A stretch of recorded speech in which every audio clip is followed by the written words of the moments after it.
শহীদ মিনারের এক কোণে এক বৃদ্ধ লোক, নাম রহমত আলী, পাথরের মূর্তির মতো বসে আছেন।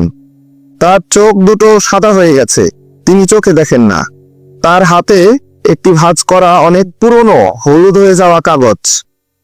ঢাকার রাজপথে আজ অন্যরকম এক আমেজ, সবাই হাতে ফুল নিয়ে হাঁটছে, কিন্তু শহীদ মিনারের এই সিঁড়িতে বসে থাকা বৃদ্ধ লোকটির জগৎটা অন্ধকার। তার চোখের আলো নেই, কিন্তু তার স্মৃতিতে আজও দাও দাও করে জ্বলছে 21-এর দুপুর। আবির অনেকক্ষণ ধরেই শহীদ মিনারের এক কোণে বসে থাকা বৃদ্ধ লোকটিকে লক্ষ্য করছিল। আবির পাশে এসে বসলে রহমত চাচা কথা শুরু করেন। দাদু ভাই, একটু দেখে বলবি এই কাগজের লেখাগুলো কি এখনো বোঝা যায়? 52-তে আমার খোকা তার রক্ত নিয়ে এই চিঠিটা লিখেছিল, তার মার জন্য শেষ চিঠি।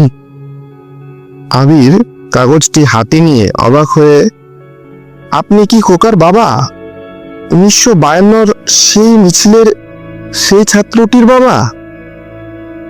রহমত চাচা, খোকা বলেছিল, বাবা, আমার দেশের ভাষাকে ওরা শিকল পরাবে, এটা আমি বেঁচে থাকতে হতে দেব না। তুমি দোয়া করো। আমি ওর কপালে চুমু খেয়ে বিদায় দিয়েছিলাম, কিন্তু জানতাম না ওইটাই শেষ বিদায়। রহমত চাচার কণ্ঠ কেঁপে ওঠে। ফ্ল্যাশব্যাকে আবছা দৃশ্য, একটি রক্তমাখা শার্ট এবং একটি চিঠি। রহমত চাচা বলেন, গুলির শব্দে যখন আকাশ কাঁপছিল, আমি তখন মসজিদের কোণে তসবিহ পড়ছিলাম। বিকেলে যখন লাশটা এলো, ডাক্তার সাহেব বললেন, চাচা, আপনার ছেলে মারা যাওয়ার আগে এই কাগজটা মুঠো করে ধরেছিল, ওর মার জন্য লিখেছিল। মা, বর্ণমালাগুলো মুক্ত করে দিয়ে গেলাম, এবার শান্তিতে ঘুমিও। ওর মা সেই শোকে পাগল হয়ে 1 বছর পরই চলে গেল। আর আমি কাঁদতে কাঁদতে আমার চোখের আলোয় হারিয়ে ফেললাম দাদু ভাই। আবির পরম শ্রদ্ধায় বৃদ্ধকে সালাম করলো। রহমত চাচা তখন বললেন, আমি চোখে দেখি না দাদু ভাই, কিন্তু যখন তোদের মুখে বাংলা শুনি, আমি আমার খোকার গলার আওয়াজ পাই। এই ভাষাটা যেন হারিয়ে না যায় দাদু ভাই, এইটাই আমার শেষ ইচ্ছে।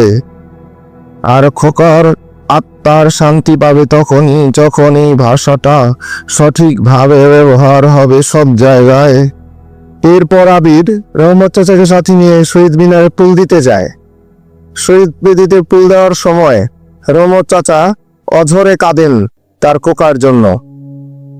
তারপর আবির রহমত চাচাকে সাথে নিয়ে শহীদ মিনার প্রাঙ্গণ ত্যাগ করেন। আচ্ছা বলুন তো, এই গল্প থেকে আমরা কি মেসেজ পেলাম? এই গল্প থেকে 21শে ফেব্রুয়ারির গুরুত্ব এবং প্রয়োজনীয়তা এবং ভাষার প্রয়োজনীয়তা সম্পর্কে একটু সুস্পষ্ট মেসেজ পাওয়া যায়। 21শে ফেব্রুয়ারি কেবল একটি ক্যালেন্ডারের তারিখ নয়, এটি আমাদের শেকড় চেনার দিন। ভাষা আমাদের পরিচয়, আর এই ভাষার সম্মান রক্ষা করা আমাদের ইমানি দায়িত্ব। মনে রাখবেন, যে জাতি নিজের ভাষাকে শ্রদ্ধা করে না, সে জাতির কোনো ভবিষ্যৎ নেই। শহীদদের রক্তের বিনিময়ে পাওয়া এই বর্ণমালা যেন আমরা অবহেলায় হারিয়ে না ফেলি, কারণ ভাষার এই অধিকার কোনো উপহার ছিল না, এটি ছিল অসংখ্য খোকার রক্ত, রহমত চাচাদের মতো হাজারো বাবার নিঃশব্দ ত্যাগের ফসল। আমরা যেন আমাদের এই অমূল্য বর্ণমালাকে অবজ্ঞা না করি, কারণ এই বর্ণমালাগুলোর প্রতি বিন্দু রক্ত আমাদের ঋণী করে রেখেছে। ভাষা শহীদদের প্রতি শ্রদ্ধা কেবল ফুলে নয়, থাকে যেন আমাদের বিশ্বাসের গভীরে।